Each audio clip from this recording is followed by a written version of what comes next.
ماں باپ بہت بڑے رحمتوں کے نثار ہیں۔ کائنات کی سب سے قیمتی چیز جنت ہے، اسے کھینچ کے ماں کے قدموں تلے بچھا دیا گیا۔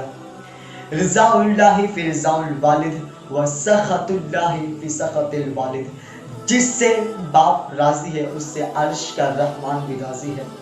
وسخط اللہ فی سخط الوالد، جس سے باپ ناراض ہے اس سے عرش کا رحمان بھی ناراض ہے۔ ماں باپ بہت بڑی دولت ہے۔ فرمایا جو زمین و آسمان کے بیچ میں سب سے قیمتی دولت ہے وہ اور کچھ نہیں ہے صاحب، وہ ماں باپ ہیں۔ ماں کا کلیجہ اولاد کی پیار و محبت سے بھرا ہوا ہے۔ یقین جانو نوجوانوں، جس نے ماں باپ کی قدر نہیں کی اس نے جو ہے محبتوں کو نہیں جانا۔ اگر ممکن ہو تو ماں کا کلیجہ بھی تم نکال کے دیکھ سکتے ہو، اس میں سوائے اولاد کے پیار و محبت کے علاوہ تمہیں کچھ نہیں ملیں گے۔ بدبخت ہے وہ بیٹا جس نے ماں باپ کی جو قدر نہیں کیا۔ بلکہ علماء بھی فرماتے ہیں کہ اگر ماں باپ کو راضی کرنے کے لیے ہاتھ بھی جوڑنا پڑے تو تم اس سے پیچھے نہ ہٹو۔ ماں باپ کو راضی کرنا، عرش کے رحمان کو راضی کرنا۔ حضور علیہ السلام نے جو ہمیں دین عطا کیا ہے وہ کہتا ہے کہ ماں کی محبت کیا ہے اور باپ کس ہستی کا نام ہے۔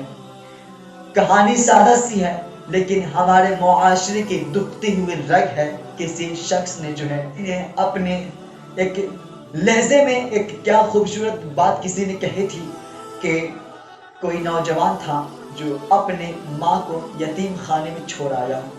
کیا یہ بھی دن دیکھنے تھے ہمیں؟ کسی نے ایک خوبصورت جملہ کہی ہے کہ جب ہم چھوٹے تھے تو لڑائی ہوتی تھی کہ ماں میری ہے تو ماں میری ہے۔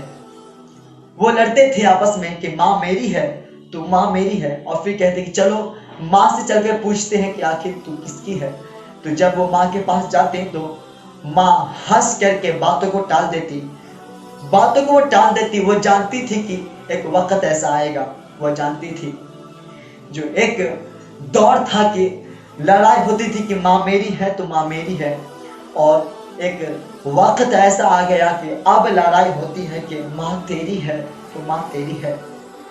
وہ ماں اولاد کے اوپر بوجھ بن گئی ہے جن کے قدموں تلے اولاد کی جنت پڑی ہے۔ خیر، اس نوجوان نے اپنے ماں کو یتیم خانے میں چھوڑ آیا اور نظاموں کو اپنا نمبر دے دیا کہ جب میری جو ہے ماں مرنے لگیں گی تو میرے پاس فون کر دینا کیونکہ مجھے گاؤں میں ہی ان کو دفنانا ہے۔ خیر جو ہے اب وقت آخر آ گیا۔ نظاموں نے فون لگایا کہ اگر تمہاری ماں جو ہے مرنے والی ہے، اگر تم ملاقات کرنے ہو تو تم آ جا۔ تو وہ پہنچا اور کہا کہ ماں اگر تیری آخری خواہش ہو تو تو کہہ دے، میں پوری کرنے کے لیے تیار ہوں۔ تو وہ کہتی ہیں کہ بیٹا جس یتیم خانے میں تم نے مجھے چھوڑ کے گیا ہے اس میں کچھ پنکھے جو خراب ہیں، جون جولائی کی جو مہینے آتے ہیں اس میں ان بیچارے بوڑھی کو جو ہے بہت گرمی لگتی ہے۔ بیٹا تمہارے پاس اگر اتنی حیثیت ہو تو ان پنکھوں کو تم تبدیل کر دو۔ اس نے کہا کہ ماں اب میں ان پنکھوں کو تبدیل کر دوں اس سے تیرا کوئی فائدہ نہیں ہے۔ اب پنکھوں کو تبدیل کرنے سے کوئی فائدہ نہیں ہے۔ اگر تو پہلے مجھے بتا دے تو میں تبدیل کر دیتا، لیکن اب میں تبدیل کر دوں تو کیا فائدہ ہے تبدیل کرنے سے ان پنکھوں کو۔ تو ماں کی محبت دیکھیے، جو ہے کہتی ہے کہ بیٹا مجھے اپنے لیے نہیں بلکہ مجھے ڈر ہے کہ کہیں جب تو بوڑھا ہو تو تیری بھی اولاد اسی یتیم خانے میں نہ رکھ دے۔ اگر میں قبر میں بھی رہوں گی نا تو مجھے چین نہیں آئے گا کہ میرے لال کو گرمی لگ رہی ہے، تبھی مجھے چین نہیں ملیں گے۔ تو یہ ماں کی محبت ہے صاحب، ماں کی محبت کو سمجھے، ماں کو قدر کرے۔ ایک بوڑھا باپ تھا جو موبائل لے کر موبائل والے کے پاس گیا اور کہا کہ بیٹا یہ موبائل خراب ہو گیا ہے تو اسے بنا دے۔ اس موبائل والوں نے جو ہے اپنے ہاتھ میں اس فون کو لیا تو دیکھا کہ موبائل تو اچھا ہے، تو اس نے کہا کہ بابا جی یہ فون تو ٹھیک ہے۔ تو اس نے کہا کہ نہیں بیٹا ذرا تم دھیان سے دیکھو یہ فون خراب ہے۔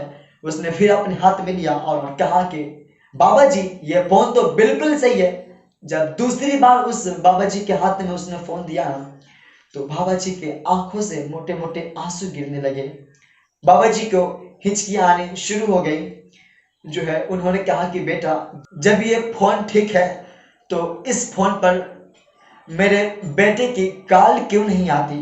میں ہر دن جو ہے اپنے کانوں سے لگا کر رکھتا ہوں، لیکن میں یہ انتظار کرتا ہوں کہ اب میرے بیٹے کی کال آئے گی، اب میرے بیٹے کی کال آئے گی، لیکن نہیں آتی کال۔ تو یہ فون بیٹا کہیں خراب تو نہیں ہے؟ صاحب، مانگنا بڑی بات نہیں ہے۔ میں کہتا ہوں کہ آپ کے ماں باپ کو آپ سے کچھ نہیں چاہیے، بس تھوڑا سا وقت چاہیے۔ صاحب، اب تھوڑا سا وقت نکال کر اپنے ماں باپ کو جو ہے دیں، پھر دیکھیں کتنے جو ہے دل کی خوشی ملتی ہے، کتنا جو ہے دل کا قرار ملتا ہے۔ مسجد میں جب سارے لوگ نماز پڑھ کے چلے جاتے ہیں تو ایک 60 سال کا بوڑھا بیٹھا رہ جاتا ہے، وہ گھر نہیں جاتا، کیونکہ اس کو پتا ہوتا ہے کہ کسی کو میری ضرورت نہیں ہے۔